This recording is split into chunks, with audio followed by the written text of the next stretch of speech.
Okay student, let's see this question. Locus of z is this. I think इसको भी bye diagram,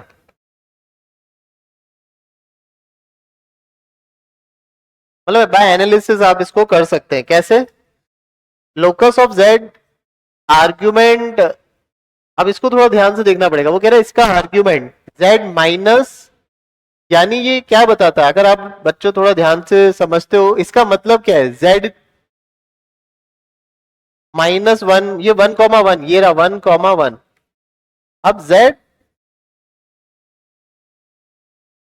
ये है. अब वो कह रहे हैं कि एक बार उसका आर्ग्यूमेंट 3π/4 है, यानी अगर आप ध्यान से देखिए 3π/4 ऐसे होगा, ये 3π/4 होगा. लेकिन ये तब होगा जब mod z is less than mod z -2. अब इसका क्या मतलब है?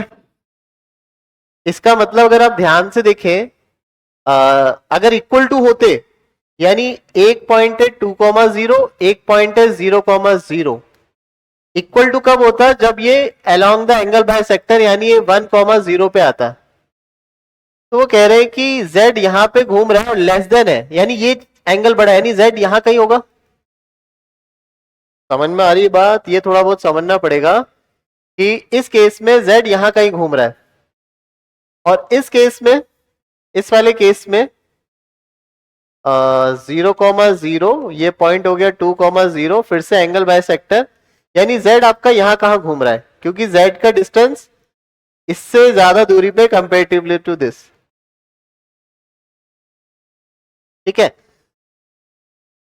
और ये तभी होगा 1 के इधर या 1 के उस तरफ. तो कहने का मतलब है 1 के इस तरफ तो कौन हो गया, ये 3π/4, और 1 के उस तरफ जो आ रहा है एंगल, वो आ रहा है आपका माइनस का π/4, यानी ऐसे.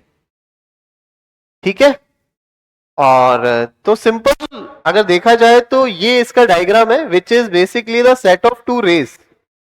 बाय डायग्राम आप इसको कर सकते हैं, और सिंपली ये शो कर रहा है it is a set of two rays, यानी z यहां कहीं होगा तो 1 से उसका 3π/4 बनेगा, और z अगर यहां कहीं हुआ तो -π/4 बनेगा. ठीक है.